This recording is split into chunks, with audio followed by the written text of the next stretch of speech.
one of the things that you didn't get to, and this is almost a really similar question to the passing of the torch in the G1 kind of aspect as well. Kazuchika Okada, he's come across the Pacific. He's in AEW now. New Japan Pro Wrestling has had a reliance on him as being the catch niche word in the wrestling world right now is a pillar. You know what I mean? Somebody that can hold the walls up for the wrestling promotion. Now that Okada is gone, in your eyes, who are some of the guys that can step in and hold that spot up? And it's not necessarily going to be a Young Lion. It could be a Naito. It could be some of these other guys. But in your eyes, who's that next star that's ready to step up and be the next Okada?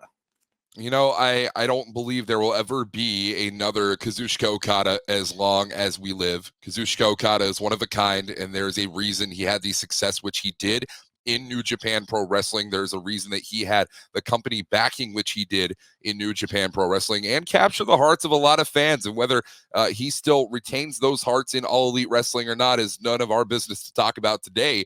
But I'd love to get to this point because it's so intriguing to me. Everyone talks about who's the next Okada. I think that the focus really needs to be not who's the next Okada, but who is the first Shota Umino, and who is the first Yota Tsuji, and who is the first Ren Narita. But specifically on that Umino point, such an interesting thing to circle all the way around to, where we've talked over the past calendar year or two, Shota Umino embodying a lot of elements of Hiroshi Tanahashi in his in-ring style, or a flamboyance of a Tetsuya Naito, or a holier-than-thou aspect to his perception as Kazuchika Okada might have had toward a young lion or a young boy during his later stages in his New Japan career. Again, I keep harping on Umino because I think he's going to be one to watch, especially in this tournament. It has been loss for Umino all the way down the board for the most part in so far for the year of 2024. And something has to change very, very soon if Umino wants to be able to claim that ace status, should he be able to do so. Another name that I think a lot of people need to keep on their platform is David Finlay. And I think that's going to be a controversial pick for a lot of people, but the IWGP Global Heavyweight Champion has never had a stronger Bullet Club War Dogs than we have right now, with champions all across the board, the junior heavyweight tag titles, and of course, the global heavyweight title for David Finlay. Can't allow that global title to become a distraction the way that we've seen titles become in G1's previous, but you know, his third entrance into G1, they always say that third time's the charm, right? And I think David Finlay, as a future-thinking man, as someone who wants to keep Bullet Club on top for New Japan Pro Wrestling, knows just how important a victory in this tournament is, being especially one of only two War Dogs representatives, Gabe Kidd, on the opposite side in Block A, who, once again, another future name that you are going to want to look at. Beyond that, though, you know, I'm looking at the list right now. There's Umino, there's Callum Newman, there's Bolton Oleg, there's Tsuji, Uemura especially. An Uemura situation will be very interesting. Will Uemura be able to go outside the confines of what he considers to be his true professional wrestling style, that catch can style, that pure rule style, however you want to define it? Uemura has been very stubborn so far since his return from excursion, does not want to go outside of that deadbolt suplex and a lot of those amateur style takedowns that we've seen. And if there's one thing to know about New Japan Pro Wrestling, folks, it is that adaptation is your only key to survival. And you are definitely going to need that if you're going to be in a tournament of this caliber, of this prestige, especially for many years to come. So that was a long answer for you, Will, but reality is there's so much to talk about with these young guys, because every single person outside of Tetsuya Naito in this tournament and Goto as well, has never won a G1 Climax in their career. It seems like an open field in a lot of ways, and it makes it exciting, especially from a fan's perspective, because this is one of the first times in a long time where we're sitting here going, we have no idea what's going to happen over the next, you know. One of the things New Japan has always been heralded for is the coined term Forbidden Door. I'm not a big fan of that, But one thing New Japan's always done well is they've always incorporated worldwide stars, going all the back to the IWGP League with Hogan and Andre coming over, all the way up till now. You've got AEW and DDT representation and some of the other Japanese representation there as well. You've got Takeshita and some of the other names. What's it like for the G1 now, even in 2024, to kind of go back to the roots of it and have guys from multiple promotions vying for this prestigious cup and this prestigious title right here in the heart of the summer? Yeah, to be quite honest with you, I wish we had a little bit more of it even. I love Konosuke Takeshita as much as anyone else. I love Jake Lee from Pro Wrestling Noah. I think Jake Lee has shown a lot over the past few months and is going to be forced to show even more now with the dissolution of the good-looking guys in Noah and saying, well, I'm going to be fighting for myself. Admittedly, I always thought Jake Lee was fighting for himself, but that's a different conversation for a different day. One of my favorite things about Best of the Super Junior this year was the inclusion of, based off of an injury, but a shock Dragon Gate debut of Dragon Dia, a man who, if you follow Best of the Super Junior, did not pick up a single tournament victory until the very end. But by God, no one forgot the name of Dragon Dia throughout the tournament because of the heart that he showed and in those performances. In a way, didn't win, didn't even make it to the semifinals nor the finals at the main event of Dominion, but walked away with so much more. And that's a platform, that is a spotlight. When people see Dragon Dia's face and name again, they're going to remember him. And I think that one of the most interesting parts of the G1 Climax is the ability to make a new star, which it sounds like this year is going to be made one way or another, the hands of New Japan Pro Wrestling or at the hands of whoever it is that makes their way to the finals and walks away with the win, right? I love seeing the introduction of Takeshita into the lineup, especially. Takeshita has been very vocal about his placement on wrestling cards in All Elite Wrestling, talking to Tokyo Sports and talking to a couple of other media outlets about his time during DDT and comparing that to the likes of AEW. And, I think that this is going to be a bit of a proving ground for Takeshita, not only in his home base of Japan, but by God, if Takeshita walks in, makes it to the finals of his first G1 Climax and wins the damn cup, he will have to take that back to AEW, put it on Tony Khan's desk in Jacksonville, and ask him how he's not capable of putting him in main events going forward. And with that being said, more than just the shot at the IWGP World title on the line at Wrestle Kingdom 19 in the main event, more than just the tournament on the line, but future status in other companies such as AEW, DDT, and anywhere else for Takeshita. I think that really makes him the more dangerous out of the two outsiders, but I'm very much okay with anyone disagreeing with me on that because I know Jake Lee's a hell of a fighter as well.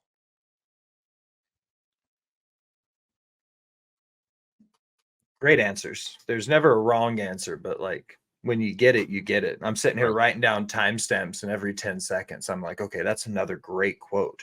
Like, love it. One of the things I was just gloating about the history of New Japan, great relationships with CMLL. This year, adding AEW and Stardom into the mix, they announced Wrestle Dynasty. So not only are you going to have Wrestle Kingdom in the Tokyo Dome, the biggest event in Japan, you're immediately going to follow it up with Wrestle Dynasty. How exciting is that for you and you guys from your chair to not just New Japan, not just Stardom, now adding CMLL and AEW, and to produce a super show with up to 4 promotions going at once? Yeah, and you can even add a fifth on top of that, Ring of Honor also being included in that mix as well. And as someone who, admittedly, I really wish I could have shared a booth at Forbidden Door, especially for the IWGP World Heavyweight Championship match. And they brought one Oklahoman in Jim Ross, so they got something right. But but I digress. All things being said, though, Wrestle Dynasty, when I got the call about, hey, Walker, we want you to do the voiceover. This is going to play on Forbidden Door. This is what Wrestle Dynasty is. I was absolutely stoked about it. I know that there have been conversations about, will there be Forbidden Door at the Tokyo Dome one day? And Tony Khan has very graciously kind of pushed those to the side and go, well, when the time is right, the time is right. You said yourself, not a big fan of the Forbidden Door terminology. That's completely okay. But that door being open on Japan is such an important thing for the growth of all elite wrestling, for the growth of Consejo Mundial de Lucha Libre, and even, the status of New Japan and pro wrestling and Stardom to show that they are world powers in their own right. And of course, Ring of Honor making its first return to Japan since 2019, I believe, with Honor Wars or something along the line, that tour that took place at that point. Or Rising Honor or anything of that sort, trying to remember. Anyway, point is, all of these things being together and also taking place in a legendary building, the likes of the Tokyo Dome, the Saturday-Sunday combination, I think is going to be a phenomenal back-to-back. And one of the things I'm most interested in for Wrestle Dynasty and Wrestle Kingdom 19 is, will anything from Wrestle Kingdom 19 influence a card decision or a change or any sort of stipulation that we see take place the following night at Wrestle Dynasty? Because, Wrestle Kingdom, it's what everyone prepares for throughout the year. If you're the IWGP World Heavyweight Champion Tetsuya Naito, you're defending against, I'll throw Jeff Cobb into the mix. It's that match. It's the main event, biggest stage in Japanese wrestling. And then who knows, you're scheduled for a title fight where the winner of that faces off against an AEW wrestler at the following night. And you have to not only prepare for that match, but your first match as well. And it's a lot of pressure on the athletes. It's a lot of pressure on the champions, especially, not just in New Japan, but in every other brand overall. But all these things being said, I love seeing events like this announced, in all honesty. Forbidden Door, Wrestle Dynasty, anything else that takes place, even Fantastica Mania with CMLL and Rev Pro in New Japan, and then also in CMLL down in Mexico with New Japan guys coming in down there as well. I think that it's really healthy to have competition of this style. I really, really love seeing guys going out there, killing it, and killing each other for the opportunity to know, hey, if I win up this match, if I win this title, if I rise up the rankings, I can not only represent at Wrestle Kingdom, but I can also represent when the card selection is going to get a little smaller for each company and be the NJPW representation for Wrestle Dynasty, the CMLL representation for Wrestle Dynasty. I think that's a really special thing. And it's something that gives guys something to fight for the next half a year up until January comes around for 2025. When I say I dislike the Forbidden Door term, I love the idea of open work relationships between promotions. I just wish it didn't seem like such an alien concept. You know what I mean? Sure. Yeah, that's what I mean by that, just to clarify a little bit. Let's move on to one of the biggest stars in the world now. And when you think New Japan Pro Wrestling and Stardom and the IWGP, you think Bushiroad. The people who run it all. Mercedes Mone just recently came in because Bushi has the three different pieces. She's been an IWGP champion. She currently holds the New Japan Strong title and the TBS title. When you look at somebody like that, of that star caliber, and not just one company, but essentially two companies and the broader scope of the IWGP, how important is Mercedes Mone to New Japan Pro Wrestling and New Japan Strong right now as the New Japan Strong champion? Yeah, that's a phenomenal question. I appreciate you bringing that up. I think that the most important thing that you can have in professional wrestling is a draw.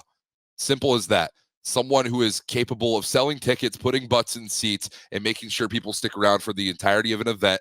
And all things being considered, this is no disrespect to Gabe Kidd as strong open weight champion, no disrespect to TMDK as strong open weight tag team champions, but Mercedes Mone is Mone for a reason, and that money very well could come in the pockets of Bushiroad, of TV Asai, of New Japan Pro Wrestling, and New Japan Pro Wrestling of America overall, more so with Mone as New Japan Strong Women's Champion. I have the utmost respect for Mone, what she's been able to do ever since, even during her time in WWE, leaving WWE, betting on herself, making that name for herself, overcoming injury that she suffered in that initial tournament to crown a strong women's champion, and then bring it all the way back around following that IWGP women's title reign, earning that title, the TBS title, of course, over Willow Nightingale, and then bringing it all together with that victory over Stephanie Vaquer.